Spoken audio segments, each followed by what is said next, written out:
Na semana passada, nós finalizamos o capítulo 9 e nós vimos o tocar da sexta trombeta. As 6 primeiras trombetas, desde o capítulo 8, o pastor Davi começou o capítulo 8. Nós passamos semana passada o capítulo 9, o tocar das 6 trombetas, das 6 primeiras trombetas do Apocalipse, que é nada mais, nada menos do que o som de Deus, trazendo um alerta para o povo, para o mundo, a manifestação do seu juízo contra o pecado, contra os ímpios, desprezo de Deus, a ira de Deus sobre o ímpio. O capítulo 10 e metade do capítulo 11 é como se João fizesse um parêntese, para mais uma vez trazer a nós a compreensão, qual é o papel da igreja, ou qual o estado da igreja em meio a todo esse processo do ressoar das 6 trombetas. Apocalipse capítulo 10, amém? Vamos juntos. A partir do verso 1, minha versão é NVI, mas pela graça de Deus a gente vai acompanhando devagarzinho, sem pressa, para permitir que o Espírito Santo de Deus fale conosco. Então, vi outro anjo poderoso que descia dos céus. Ele estava envolto numa nuvem e havia um arco-íris acima de sua cabeça. Sua face era como o sol e suas pernas eram como colunas de fogo. Verso 2. Ele, o anjo, segurava um livrinho que estava aberto em sua mão. Colocou o pé direito sobre o mar e o pé esquerdo sobre a terra. E deu um alto brado como o rugido de um leão. Quando ele bradou, os 7 trovões falaram. Verso 4. Logo que os 7 trovões falaram, eu estava prestes a escrever. Mas ouvi uma voz dos céus que disse: cele o que disseram os 7 trovões e não escreva. Verso 5. Então o anjo que eu tinha visto em pé sobre o mar e sobre a terra, levantou a mão direita para o céu e jurou por aquele que vive para todo sempre, que criou os céus e tudo que neles há, a terra e tudo que nele há, e o mar e tudo que nele há, dizendo: não haverá mais demora. Verso 7. Mas nos dias em que o 7º anjo estiver para tocar sua trombeta, vai cumprir-se o mistério de Deus, da forma como ele o anunciou aos seus servos, os profetas. Verso 8. Depois falou comigo mais uma vez a voz que eu tinha ouvido falar dos céus: vá, pegue o livro aberto que está na mão do anjo, que se encontra em pé sobre o mar e sobre a terra. Verso 9. Assim me aproximei do anjo que lhe pedi, e lhe pedi que me desse o livrinho. Ele me disse: pegue-o e coma-o. Ele será amargo em seu estômago, mas em sua boca será doce como mel. Peguei o livrinho da mão do anjo e o comi, e ele me pareceu doce como mel em minha boca. Mas ao comê-lo senti que o meu estômago ficou amargo. Verso 11.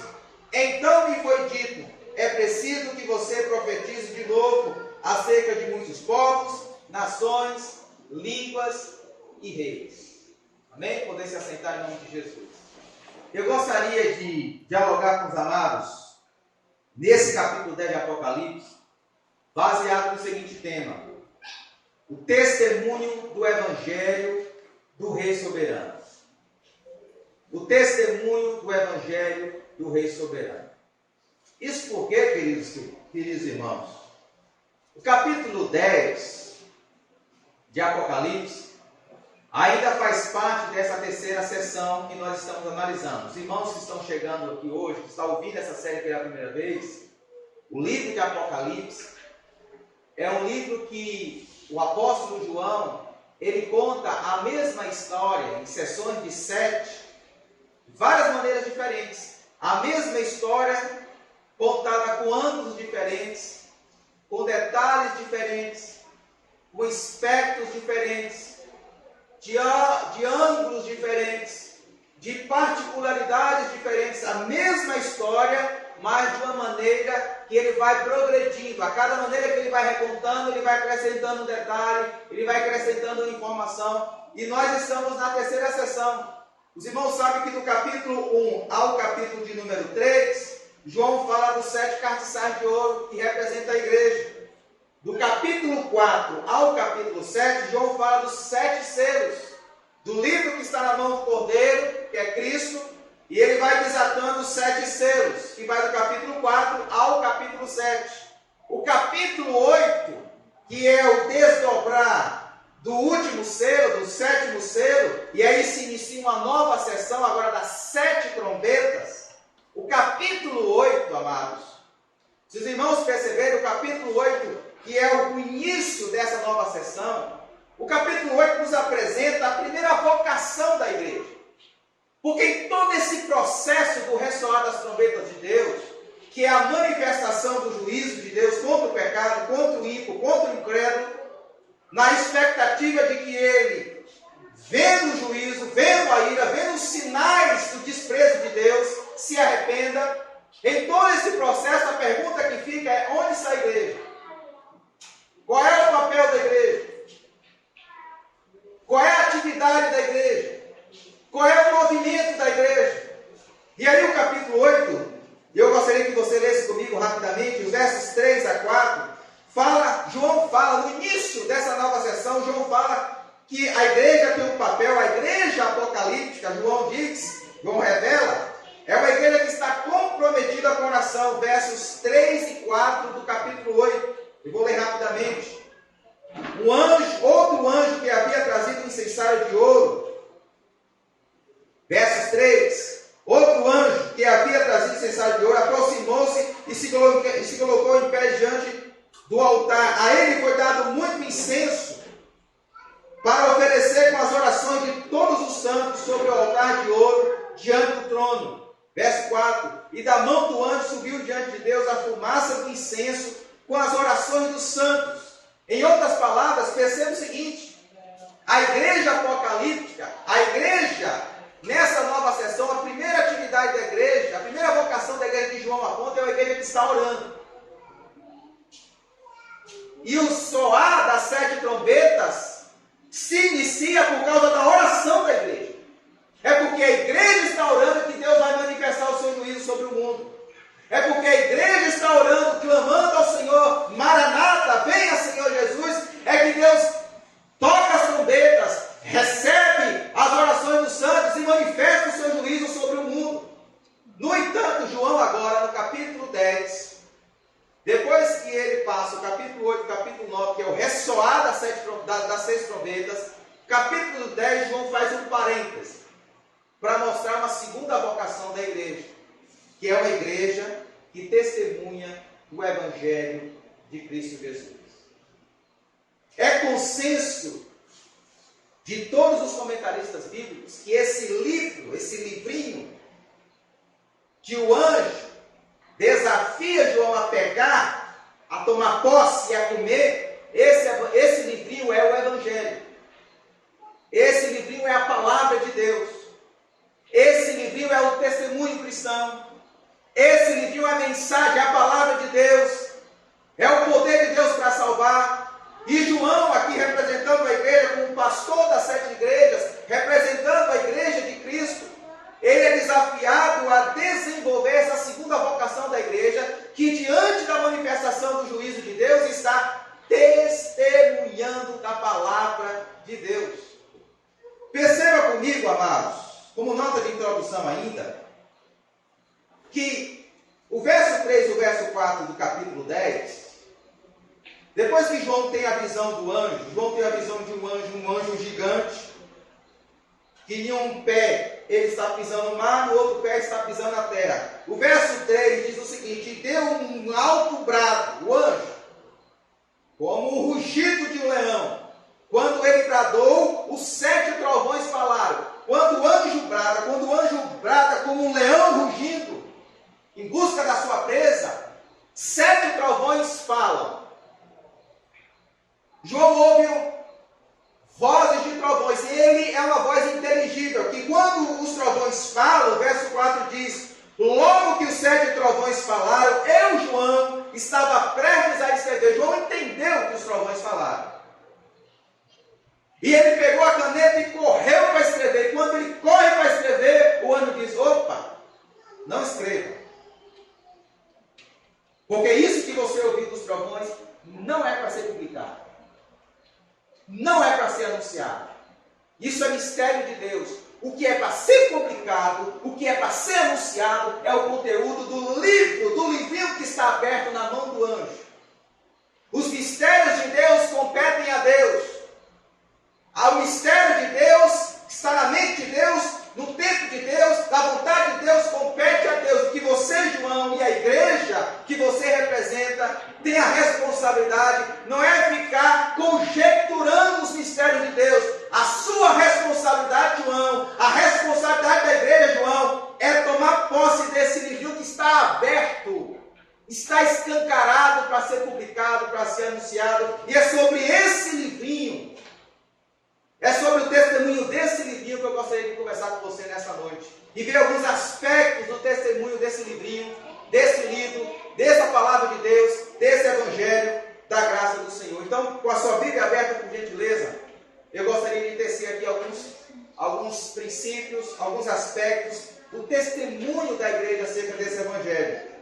Primeiro princípio que a gente pode aprender aqui, amados, é que o testemunho do evangelho deve preceder, deve anteceder, deve vir antes da vinda do Rei soberano. Verso 5 a verso 8, por gentileza. Então o anjo que eu tinha visto em pé sobre o mar e sobre a terra, levantou a mão direita para o céu, verso 6, e jurou para aquele que vive para todo sempre, que criou os céus e tudo que neles há, a terra e tudo que nela há, e o mar e tudo que nele há, dizendo, não haverá mais demora. Verso 7. Mas nos dias em que o sétimo anjo estiver para tocar sua trombeta, vai cumprir-se o mistério de Deus, da forma como ele anunciou aos seus servos, os profetas. Verso 8, a parte A. Depois falou comigo mais uma vez a voz que eu tinha ouvido falar dos céus. Vá, pegue o livro aberto que está na mão do anjo. Até aí. Eu chamo a sua atenção, amado, que o primeiro passo que o anjo que aparece a João, esse anjo poderoso, esse anjo gigante, o primeiro passo que esse anjo dá a João, ele diz, olha João, existe o que Deus prometeu, o que Deus revelou aos seus profetas, aos seus servos, que vai acontecer. O verso 6 diz isso, e ele faz uma espécie de um juramento, ele levanta a mão direita, o verso 6 diz isso, e ele jura em nome de Deus. Ele jura pelo nome do Deus eterno, que vive para todo sempre, o Deus criador, criador dos céus, criador da terra, criador do mar. Ele faz um juramento em nome de Deus, que aquilo que Deus prometeu aos seus profetas, aos seus servos, que ele viria para terminar o seu reino, para consumar o seu reino, vai acontecer. E o texto diz ainda, no verso de número 6, lá no finalzinho do verso 6, não haverá mais demora. Jesus vai voltar, não vai ter demora. A promessa que a igreja tem, a promessa que nós temos, é que Jesus entrou na história pela primeira vez, ele viveu, ele morreu, ele ressuscitou, ele ascendeu, ele está à direita do Pai, e ele vai vir buscar a sua igreja. Isso é promessa de Deus. E quando o anjo levanta a sua mão direita para ajudar, em nome do Deus eterno, em nome do Deus Criador, é porque essa promessa é infalível, vai acontecer. Quer o mundo creia ou não, vai acontecer, porque Deus não é homem para que minta. Quando o anjo levanta a sua mão direita, ele está testificando que a promessa que Deus fez aos seus servos os profetas, que a promessa que Deus fez à sua igreja, vai acontecer. Diante dessa promessa, diante dessa palavra, desse mistério de Deus que vai se cumprir, e aí a gente vai ver esse mistério se cumprindo em Apocalipse capítulo 11, a partir do verso 15, o retorno de Cristo, quando ressoa a sétima trombeta, é Jesus voltando. Diante dessa promessa, qual é a missão da igreja? Verso de número 8, a parte A. Depois falou comigo mais uma vez a voz que eu tinha ouvido falar dos céus. Vá, pegue o livro aberto que está na mão do anjo. Em outras palavras, o que o anjo quer falar para João: João, existe uma missão. Entre a primeira vinda e a segunda vinda de Cristo, existe uma vocação para a igreja. Existe uma missão da igreja que tem que ser feita agora, irmãos. Porque quando Jesus voltar, não mais vamos precisar testemunhar do nome de Cristo. A hora é agora. O tempo é já. Essa é a dispensação que a igreja recebe, essa vocação, essa responsabilidade, esse imperativo, essa ordem de Deus, esse ministério de Deus, de testemunhar, de pegar do livro, de comer do livro, o livro que está aberto, e falar do nome de Jesus. Isso é boca de Deus neste mundo. E testemunhar da graça do Senhor. Esse é o momento que antecede a vinda de Cristo. Jesus vai voltar, e não vai demorar. Jesus vai voltar. Isso é uma promessa infalível. E qual é o papel da igreja? O papel da igreja é testemunhar desse Jesus que morreu, ressuscitou e subiu aos céus e vai voltar. Essa é a sua missão, irmão. Isso tem que ser feito agora. É isso que João aprende em primeiro lugar. Mas em segundo lugar, João aprende que o testemunho do Evangelho do Rei Soberano é um imperativo divino. Se o testemunho tem que ser feito agora, não pode ser retardado. Quando Jesus voltar no novo céu e nova terra, não vai mais precisar de evangelismo, de pregação da palavra. Tem que ser feito agora. Em segundo lugar, João é ensinado de que o testemunhar do Evangelho é uma ordem de Deus. Leia comigo o verso 8, até o verso 9 é parte A. Depois falou comigo mais uma vez a voz que eu tinha ouvido falar do céu. Vá, pegue o livro aberto que está na mão do anjo, que se encontra em pé sobre o mar e sobre a terra. Verso 9. Assim me aproximei do anjo e lhe pedi que me desse o livrinho.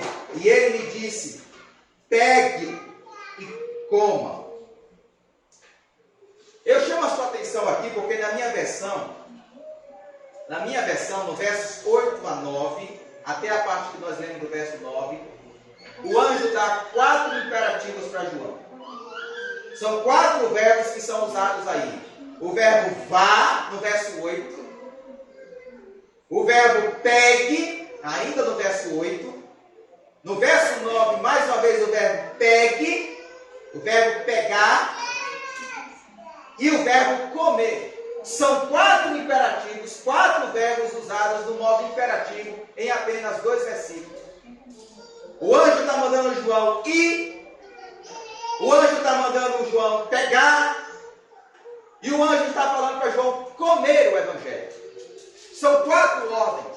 São 4 imperativos. Em outras palavras, o anjo está dizendo para João, o anjo aqui é o mensageiro de Deus.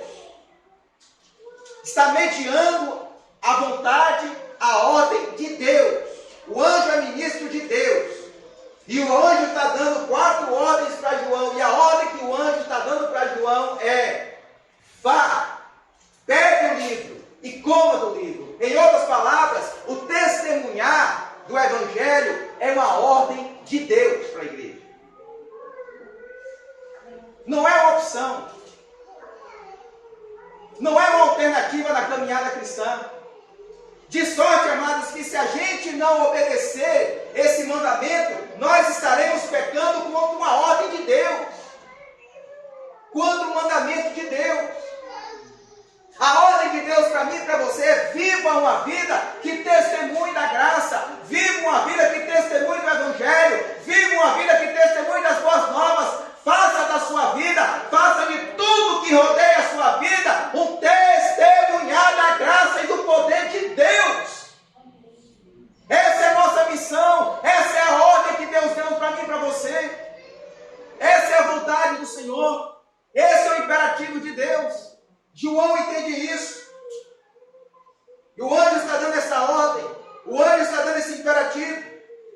Mas em terceiro lugar, além de ser um imperativo de Deus, o testemunho do Evangelho do Rei Soberano é uma responsabilidade da igreja.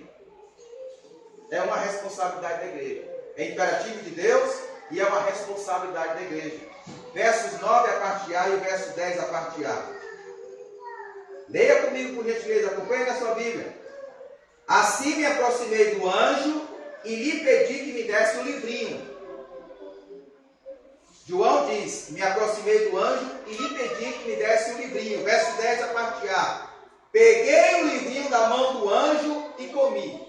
Agora, irmãos, eu chamo a sua atenção para um detalhe. Porque se nos versos 8 e 9, João recebe 4 imperativos, 4 ordens do anjo: vá, pegue e coma. Nos versos 9, a parte A, e o verso 10, a parte A que nós lemos, a cada imperativo que João recebe, João dá uma resposta. João responde à ordem do anjo. João responde ao imperativo do anjo. Leia comigo aqui, para você perceber. Ele diz assim: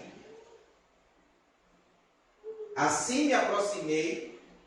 Ele, João, se aproxima do anjo. Ele ouve o imperativo do anjo e ele não foge. Ele não corre da responsabilidade. Ele vai, ele se aproxima do anjo e lhe pedi que me desse o livrinho. Peguei o livrinho, que é o conteúdo do evangelho inegociável. Peguei o livrinho da mão do anjo e o comi. Em outras palavras, João, diante dos imperativos, diante dos mandamentos que recebe do anjo, ele diz obedientemente sim. Ele se aproxima, ele pega, ele pede, ele come. Ele se rende à agenda de Deus. Ele se rende ao imperativo de Deus. Ele entende que aquilo que Deus está ordenando a ele é uma responsabilidade dele e a responsabilidade da igreja apocalíptica. Da igreja que está nessa dispensação. A igreja tem que encarar o testemunhar do evangelho, o anunciar do evangelho, como sua responsabilidade. Isso não pode ser um acessório das nossas vidas, irmãos. Testemunhar da graça, testemunhar da palavra, testemunhar do evangelho, testemunhar de tudo quanto Deus fez por nós, em nós e por meio de nós, não pode ser um apêndice na nossa vida, tem que ser a avenida principal das nossas vidas, amados. A gente tem que encarar isso como a nossa responsabilidade.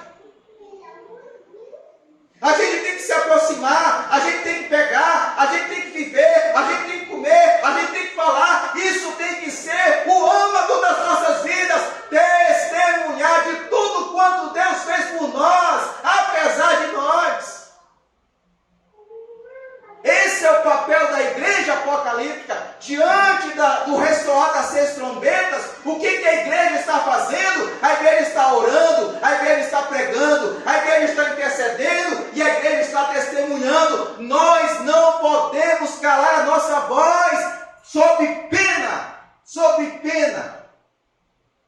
de estarmos descumprindo a ordem de Deus. É nossa responsabilidade. Não é responsabilidade dos partidos políticos.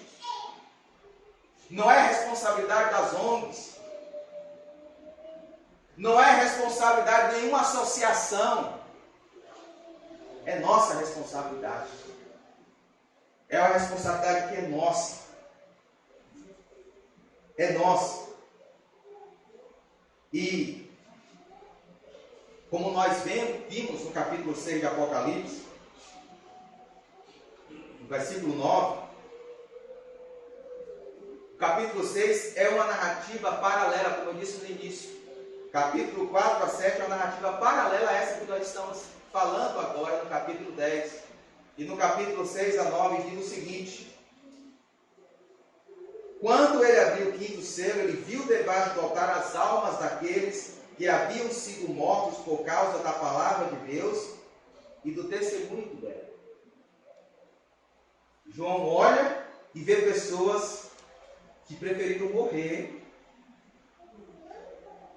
mas não negligenciaram a sua missão. É gente que prefere perder a vida, perder os seus bens, perder a sua liberdade, mas não fechar a sua boca, não se omitir, não se esconder. Em quarto lugar, primeiro, testemunho do Evangelho tem que preceder a vida de Cristo. É agora, o tempo é agora. O tempo de pregar é agora. Segundo, o testemunho do Evangelho é um imperativo de Deus, é ordem de Deus. Terceiro, é uma responsabilidade da igreja. Em quarto lugar, o testemunho do Evangelho, do Rei Soberano, é evidenciado. E aí eu chamo a sua atenção. O testemunho do Evangelho do Rei Soberano é evidenciado pela vida da testemunha. Versos 9b a 10a, diz o texto assim. Versos 9. Assim me aproximei do anjo e lhe pedi que me desse o livrinho. Ele me disse, pegue-o e coma. Pegue-o e coma. Verso 10, a parte A. Peguei o livrinho da mão do anjo e comi. Eu quero chamar a sua atenção para esse verbo comer. João pega o livro e come. João pega o livro e digere, internaliza. João pega o livro e antes de pregar acerca do livro, ele experimenta do livro. Ele se alimenta do livro. Ele é transformado pelo livro. Ele é impactado pelo livro. E aí vem o ponto que nós estamos abordando. A evidência do nosso testemunho, a prova do nosso testemunho, da nossa voz, da nossa pregação, é a vida do pregador. É a vida da testemunha. Antes de falar do livro, eu preciso viver o livro. Antes de eu querer que a mensagem transforme e converta o mundo, a mensagem tem que transformar primeiro o mensageiro. Tem que transformar primeiro o pregador. Antes do Evangelho fazer mudança e transformação no mundo pecador, ele tem que fazer mudança e transformação no evangelista, no pregador, na igreja. O mundo precisa ver o poder do Evangelho na igreja. O mundo precisa ver o poder transformador, o poder de cura, o poder de conversão, o poder de fazer as coisas tudo nova, o poder de reconstrução, de reestruturação de vida na igreja. Por isso que João diz, João é ordenado, pega o livro e coma. E com certeza João pega essa sua experiência baseada em dois profetas do Antigo Testamento. Um eu vou citar só de relance, e outro eu queria detalhar um pouco mais. Primeiro é Jeremias, que viveu ali no período que antecedeu o exílio. Jeremias, no capítulo 15, verso 16, Jeremias diz o seguinte: quando as tuas palavras forem encontradas, eu as comi. Jeremias está dizendo, eu as comi. Elas são a minha alegria e o meu júbilo, pois pertenço a ti, Senhor dos Exércitos. Jeremias 15, 16. Outro profeta que usa essa mesma expressão é Ezequiel. Ezequiel diz o seguinte: ouvindo a voz de Deus, filho do homem, coma este rolo, coma este livro que estou lhe dando, e encha o seu estômago com ele. A ordem de Deus para o profeta Ezequiel, coma do livro. Permita que o livro transforme você, Ezequiel. Permita que o livro encarne na sua vida, Ezequiel. Permita que o Evangelho, Ezequiel, faça diferença na sua vida. Permita que o Evangelho lhe transforme. Permita que a minha palavra lhe molde. Permita que a minha palavra reestruture a sua vida. Permita que a minha palavra redirecione, oriente, norteie cada área da sua vida. Permite, Ezequiel, que a minha palavra faça parte do seu dia a dia. Permite, Ezequiel, que a sua vida seja direcionada e orientada pela minha voz, pela minha palavra, Ezequiel. Coma dela. Se alimente da minha palavra. Permita que a minha palavra, Ezequiel, seja a sua maior riqueza. Seja a sua sua única bússola, o seu único instrumento de orientação, de norte. Permita, Ezequiel, que a sua vida seja transformada, impactada, moldada, fundamentada na minha palavra. E aí o texto termina. Depois, verso 4. Depois ele me disse: filho do homem, vá agora à nação de Israel e diga minhas palavras. A sequência na vida de Ezequiel, gente, deve servir para nós de uma grande lição. Primeiro você come a palavra, depois você vai. Primeiro você é transformado pela palavra, depois você prega. Primeiro você é redirecionado pela palavra, o seu coração é moldado pela palavra. Depois vá, ensine e testemunhe da minha palavra. O que João aprende? Depois que ele recebe a ordem de comer o livro e se deixar moldar pelo livro. Em quinto lugar, testemunho do Evangelho do Rei Soberano é mesclado, misturado por alegrias e sofrimentos. Verso 9b até o verso 10 diz assim: ele me disse: pegue-o e coma. Ele será amargo em seu estômago, mas em sua boca será doce como mel. Peguei o livrinho da mão do anjo e o comi. Ele me pareceu doce como mel em minha boca, mas ao comê-lo, senti que o meu estômago ficou amargo. O que esse homem está querendo ensinar para nós, irmãos? O anjo está mostrando para João que ao comer da palavra, ao se alimentar da palavra, a primeira sensação é doce. Por quê? Porque a gente experimenta o poder do regozijo, da alegria, da celebração que a palavra traz para nós, que é transformação, é vida, é luz. Estávamos em trevas, a palavra gera luz. A nossa vida estava amarga, a palavra gera doce. Nós começamos a experimentar as mudanças, a transformação da palavra de Deus. Diz a palavra de Deus, diz os Salmos. Salmo 19, que a palavra de Deus é como mel, ela é doce. Ela é doce. Porque ela é bonita, ela é saudável, ela nos transforma, ela redireciona, ela nos dá discernimento, ela nos dá inteligência espiritual, ela nos dá visão do mundo, ela nos dá discernimento espiritual para viver a vida sobre a ótica, sobre o ângulo, sobre a expectativa de Deus. No entanto, o texto fala que ela também gera amargor. João fala que quando ela chegou no estômago, ela se tornou amarga. E essa amargura é justamente as consequências de você se alimentar da palavra e passar a testemunhar da palavra. É isso que a igreja do Apocalipse está enfrentando: os sofrimentos, as oposições, as hostilidades, as ridicularizações, as marginalizações, as perseguições. Se não vejamos, o apóstolo João, o autor do livro de Apocalipse, no capítulo 1, verso 9, ele diz que está na ilha de Patmos por causa de quê? Por causa da palavra de Deus, isso mesmo, por causa da palavra de Deus, por causa do testemunho de Deus. Ele foi preso por pregar a palavra, por anunciar a palavra. O imperador romano Diocleciano quis calar a voz de João, então isolou ele da ilha de Patmos.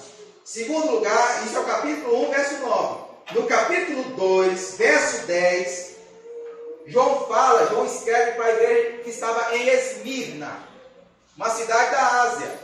E a palavra que João dá é que aqueles irmãos seriam presos, seriam perseguidos pelo próprio diabo. O diabo, lançaria uns à prisão. Por quê? Justamente por testemunhar a palavra de Deus. No capítulo 2, verso 13, João fala de um tal de Antipas, que era testemunha fiel do Senhor Jesus Cristo, que foi morto na cidade de Pérgamo. No capítulo 3, em quarto lugar, João fala da igreja de Filadélfia. E a igreja de Filadélfia, Jesus fala o seguinte: sei que você tem pouca força, mas guardou a minha palavra e não negou o meu nome. Não negou o meu nome. E aqueles irmãos, diz o texto, que iriam passar por um momento de provação, justamente por ter guardado a palavra de Deus. A igreja de Filadélfia ia ser perseguida. Lá na frente, no capítulo 6, verso 9, a gente já leu, João fala de mártires, almas de mártires que estão debaixo do altar, que foram mortas por quê? Por testemunharem dessa palavra que é doce, mas que também gera amargura, gera sofrimento. Eles foram mortos por conta disso. Lá no verso 11, ou melhor, no capítulo 11, a partir do verso 1 até o verso 14, João vai falar de duas testemunhas que aqui representam a igreja na sua totalidade. E essas testemunhas foram mortas pela besta que saiu do abismo. Por quê? Por serem testemunhas da palavra de Deus. Mais adiante, no capítulo 12, João narra da perseguição do dragão, que é a antiga serpente do diabo, em relação aos descendentes da mulher, que é a igreja, da igreja. E diz o texto seguinte: eles o venceram pelo sangue do Cordeiro e pela palavra do testemunho que deram, diante da morte, não amaram a própria vida. Como é que os descendentes da mulher vencem? Pelo testemunho da palavra de Deus. E diante da morte, não temeram a morte, não temeram perder a vida, por amor e fidelidade à palavra de Deus. E eu encerro então Apocalipse 13, que fala justamente da perseguição da besta do anticristo contra a igreja. E diz o seguinte: foi-lhe dado poder para guerrear contra os santos e vencê-los. Aquele que tem ouvidos ouça. Se alguém há de ir para o cativeiro irá. Se alguém há de ser morto à espada haverá de ser. Aqui estão a perseverança e a fidelidade dos santos. Amados, esses testemunhos de Apocalipse revelam que a igreja relatada aqui no livro de Apocalipse é uma igreja perseguida. Não é uma igreja politicamente correta. Não é uma igreja que omite. Não é uma igreja que se omite. Não é uma igreja que negocia a palavra. É uma igreja que está nas faculdades, nas universidades, no comércio, na indústria, no mundo em forma geral, nas escolas, nas repartições públicas, nas instituições. Elas estão espalhadas pelo mundo, mas elas não negociam o conteúdo do Evangelho. Elas são perseguidas, são marginalizadas, são hostilizadas, são ridicularizadas, mas não negociam a palavra. E aí eu finalizo esse ponto com a história do profeta Jeremias, que o profeta Jeremias, eu li o texto que ele fala, que ele comeu a palavra, capítulo 15, verso 16, que ele diz: quando as tuas palavras forem encontradas, eu as comi, diz Jeremias. Elas, as palavras, são a minha alegria e o meu júbilo. Ou seja, as palavras são doces para Jeremias. Ele não nega. É alegria, é júbilo, é satisfação. E ele termina: pois pertenço a ti, Senhor dos Exércitos. Isso é o relato do capítulo 15, verso 16. 5 capítulos depois, no capítulo 20, olha só o que Jeremias escreve: sou ridicularizado o dia inteiro. Dia inteiro. Todos zombam de mim.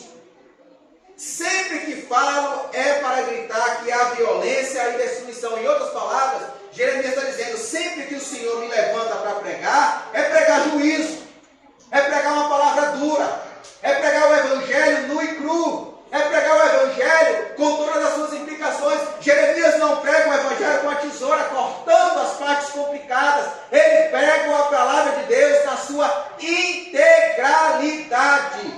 E por conta disso, diz o texto: mas se eu digo não mencionarei, nem mais falarei em seu nome.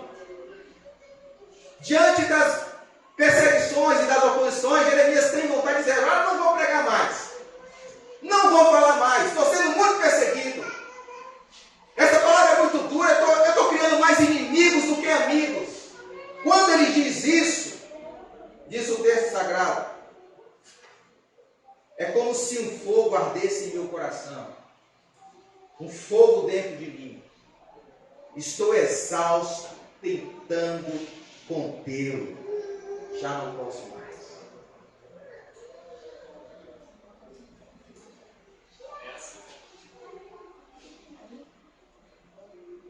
Diante da oposição, diante da perseguição, diante das críticas, a nosso pensamento, a nossa vontade é: eu vou me calar, não dá mais.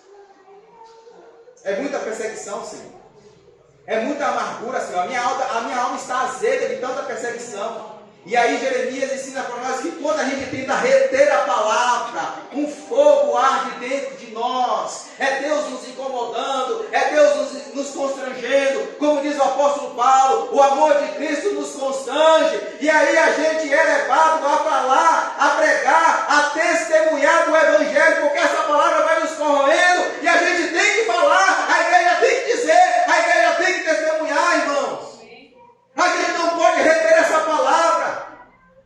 A gente não pode reter essa bomba atômica que é a palavra de Deus, que transforma, que quebra grilhões, que salva, que liberta, que justifica, que santifica, que renova, que faz tudo novo para a glória de Deus. A igreja tem uma arma poderosa, não uma arma humana, não uma arma da terra, mas uma arma celestial, a arma de Deus, a palavra do Deus Todo-Poderoso. É com essa palavra que a gente tem que guerrear. É com essa palavra que a igreja apocalipticamente se abeça. É com essa palavra que a igreja passa pelas ardiduras da vida, glorificando e exaltando o nome do Senhor, irmãos. Esse evangelho glorioso. E eu quero finalizar nessa noite com um último ponto. Primeiro testemunho tem que ser dado agora. É agora. Não pode esperar a volta de Jesus. Depois da volta de Jesus, segundo é o imperativo de Deus. É uma ordem, é um mandamento.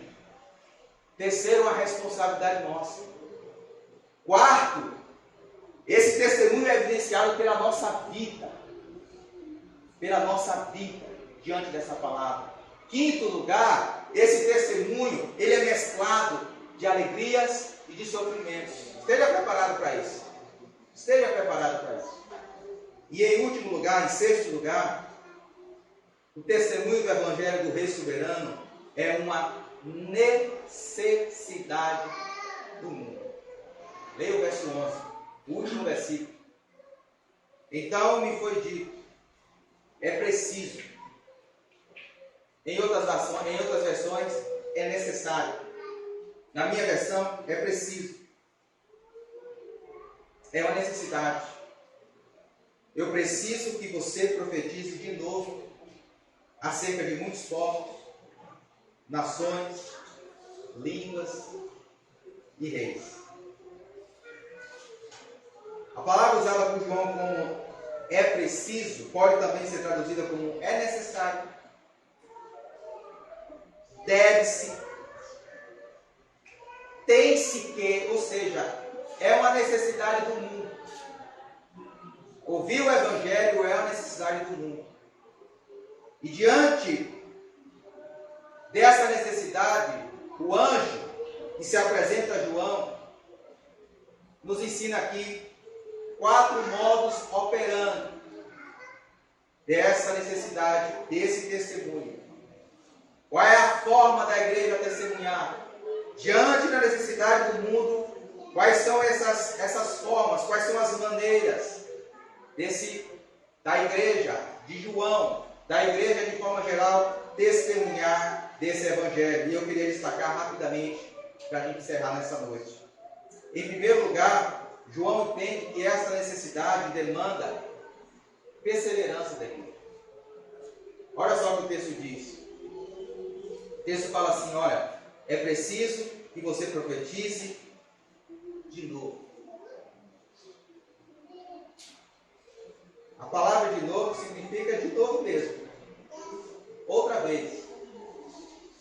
vez mais. Não basta falar uma vez. Não basta pregar uma só vez. Tem que pregar de novo. Tem que testemunhar de novo. De novo. E de novo. E de novo. Tem que ser perseverante. No poder de Deus, na unção do Espírito Santo, testemunhar de novo, de novo, de novo, de novo, de novo. Como você está criando uma criança, como você está educando a criança, e você ensina, ela desobedece, você ensina, ela desobedece, e você ensina, ela não ouve, você ensina, e você ensina, e você ensina, não confiando na sua eloquência, não confiando nas suas habilidades, não confiando nas suas capacidades, mas confiando no poder de Deus. Você prega, prega, prega, prega, prega, até o dia em que o Espírito Santo tirar aquele coração de pedra e colocar um coração segundo o coração de Deus. Demanda perseverança, demanda persistência, é uma luta espiritual, irmão. Vocês não acham que existe uma luta espiritual? Jesus disse: quando um pregador, quando um evangelista, quando uma pessoa semeia a palavra de Deus, o diabo fica ao redor tentando arrancar a palavra de Deus dessa pessoa. Existe uma batalha espiritual agora acontecendo para que essa palavra que está sendo anunciada aqui não entre e não transforme a sua vida, não redirecione a sua vida e os seus compromissos. É perseverança. Em segundo, é uma necessidade que demanda autoridade da igreja.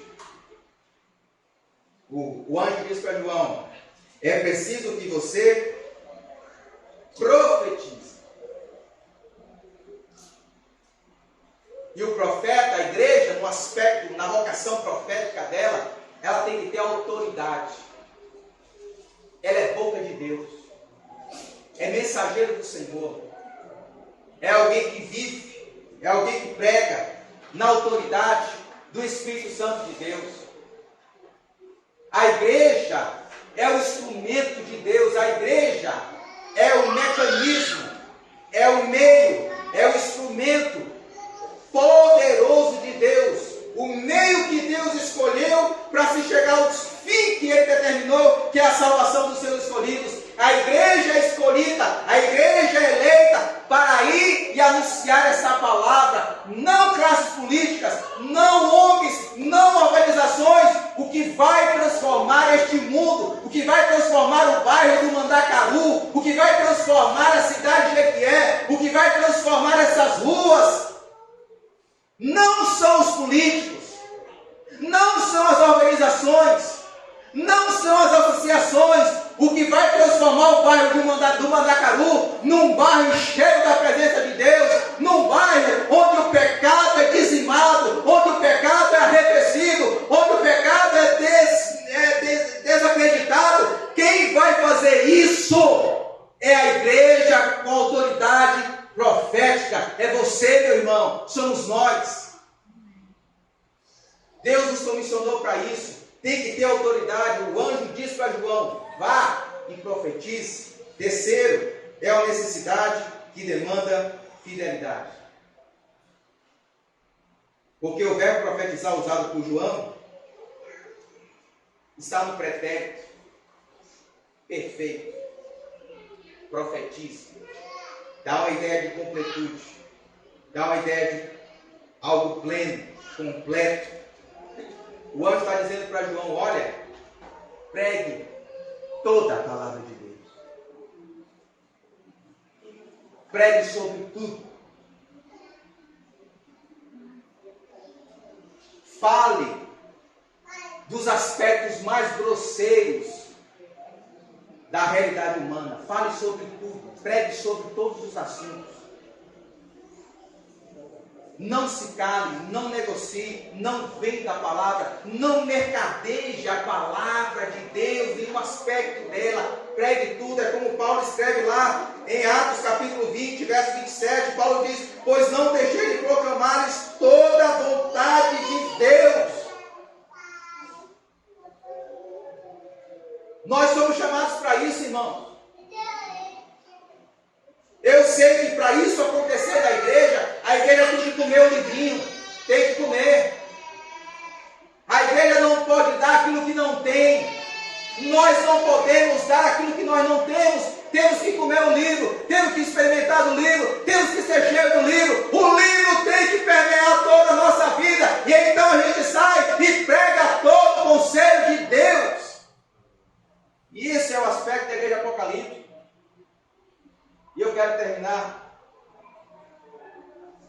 Porque o texto fala que é uma necessidade que demanda indiscriminação da igreja.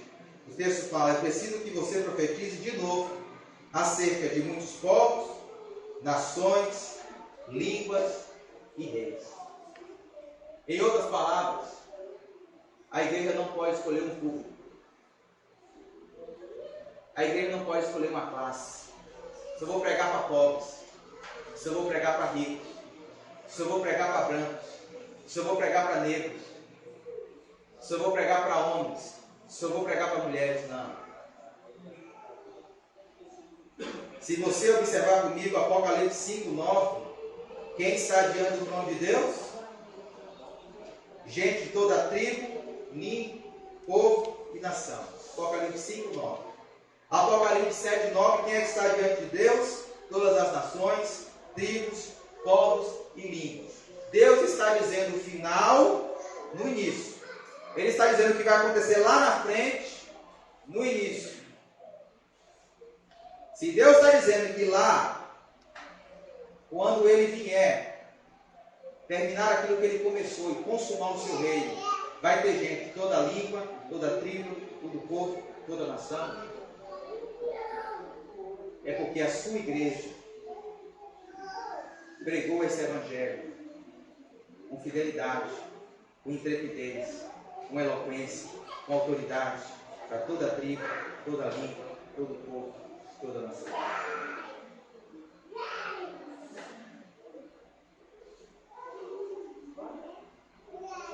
É o seu chamado, jovem. É o seu chamado, homem.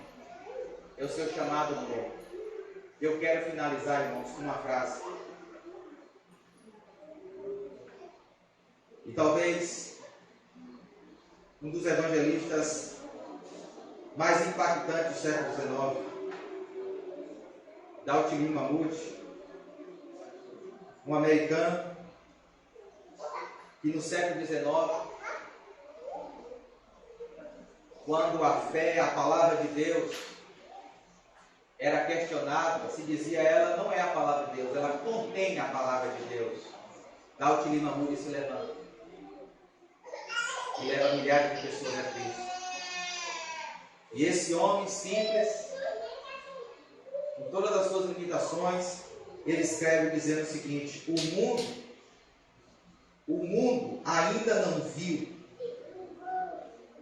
o que Deus pode fazer com um homem. Eu vou substituir essa palavra homem por pessoa. O mundo ainda não viu o que Deus pode fazer com uma pessoa totalmente consagrado a Ele.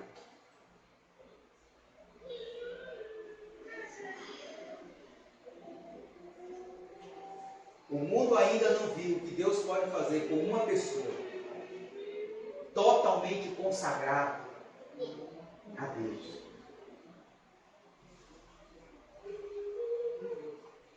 Eu fico imaginando a igreja de Éfeso, uma das igrejas do Apocalipse.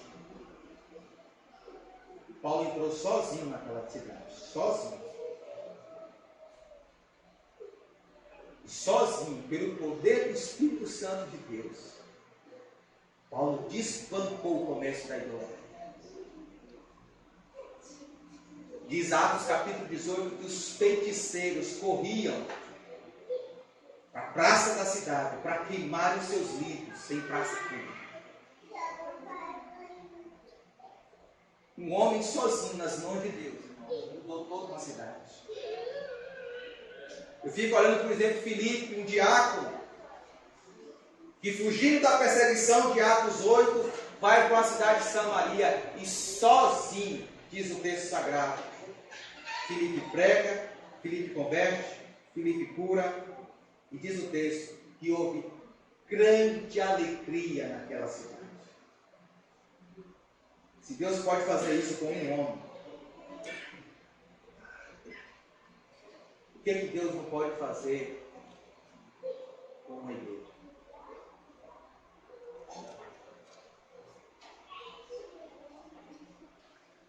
O que Deus não pode fazer nesse bairro do Mandacaru aqui?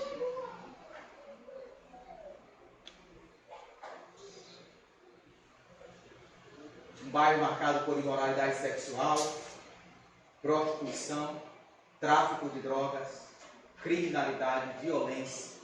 O que Deus não pode fazer nessa cidade do jeito que é? Quando a igreja se consagrar totalmente nas mãos de Deus.